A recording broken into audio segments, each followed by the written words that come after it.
Subscribe to our YouTube channel and press the bell icon to get the latest updates.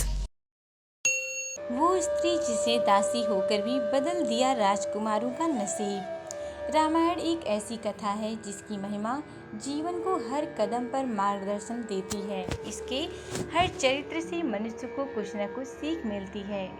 कई घटनाओं से भरी हुई इस कहानी में इतने पात्र हैं जिनकी जीवन यात्रा का कोई न कोई उद्देश्य अवश्य था।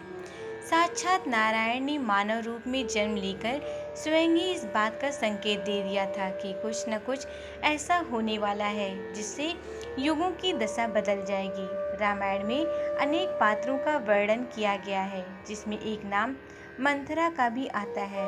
वैसे तो यह एक कलंकित चरित्र है और अच्छा नहीं माना जाता, लेकिन यही एक ऐसा पात्र है जिसके बिना पूरी रामायण अधूरी है और इसके बिना पूरी रामायण का अस्तित्व नजर नहीं आता है।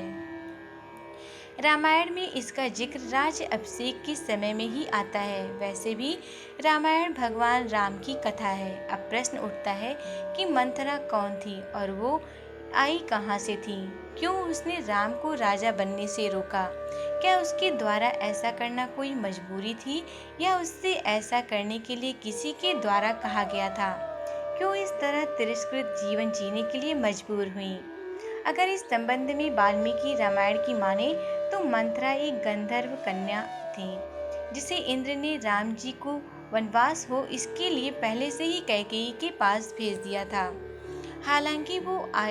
हालांकि वो कहाँ से आई थी किसी को ज्यादा नहीं पता। उसी के चलते कैकेयी की माँ भी अपने पति से विद्रोह करती थी और पति ने उसे महल से बाहर कहीं भेज दिया था। लेकिन जब कैकेयी का महाराजा दशरथ से विवाह हुआ तो मंथरा उनके साथ ही अयोध्या आ गई।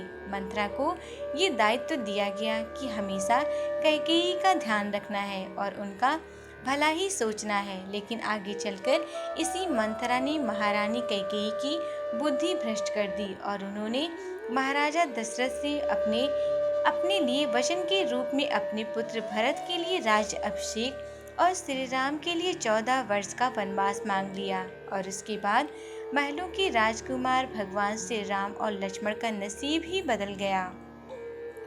और आगे जो भी हुआ प्रभु राम की वह लीला पूरे संसार ने देखी, लेकिन जो कुछ भी हुआ वो विधाता ने पहले से ही तय कर रखा था।